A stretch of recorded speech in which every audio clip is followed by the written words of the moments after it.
Absolutely. I believe that creativity is an addiction.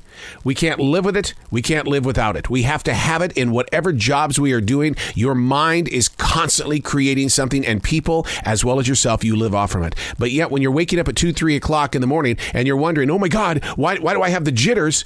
Because that monster wants to be fed. It doesn't believe in sleeping. It wants to keep going at all times of the day and night. Unplugged, because we will always say yes to creativity. Totally Uncut, because we all make mistakes. So turn it into a tool. This is Arroe Unplugged. I still remember that one place where we were like, oh my God, we are lost.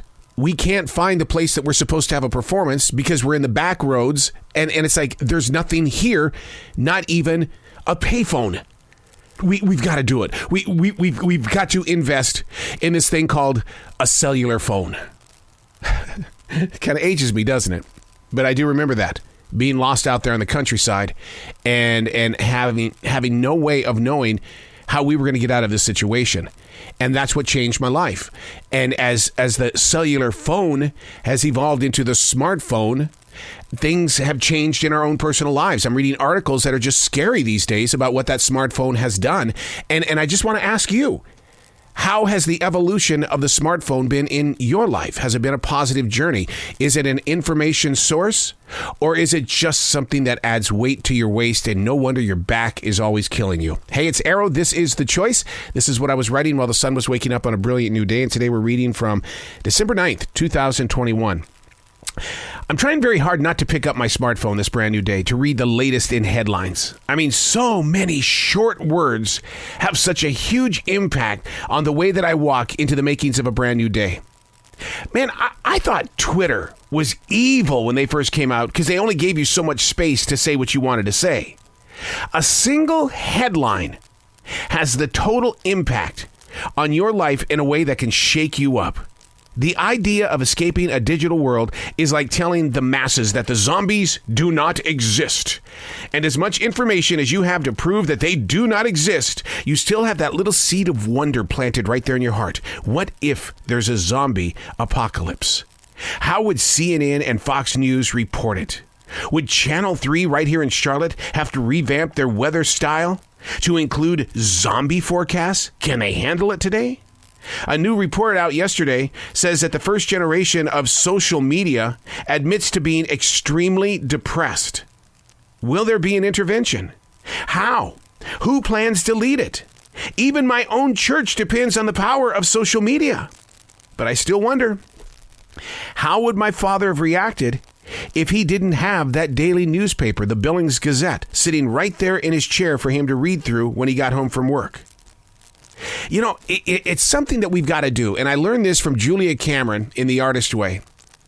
It's called deprivation.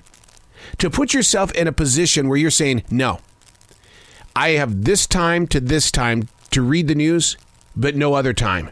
I need to use deprivation to keep my common sense together.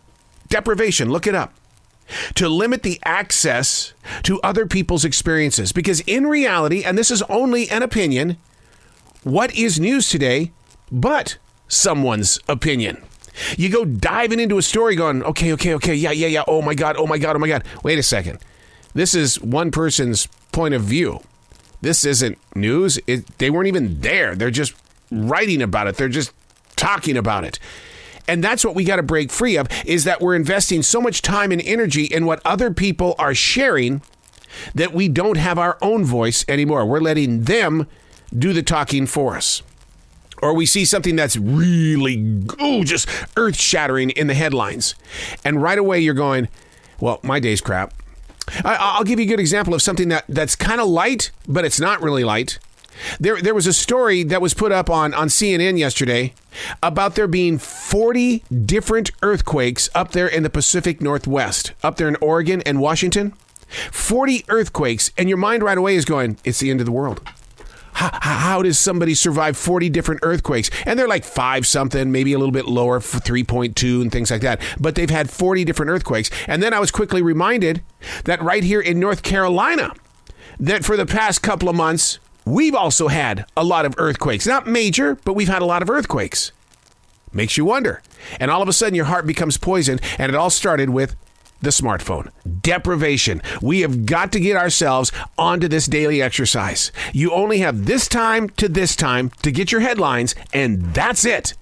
And you know what? If you have to do that with texting and emails, I agree with that. But the problem is that you've got a lot of corporations that are firing their employees because they didn't answer fast enough on their email. And it's like, man, sometimes I just don't want to deal with an email. Deprivation. Put that word inside your heart and learn how to regain control of your life, or the zombies are going to take over. I'm Arroe, and that's what I was writing while the sun was waking up on a brilliant new day.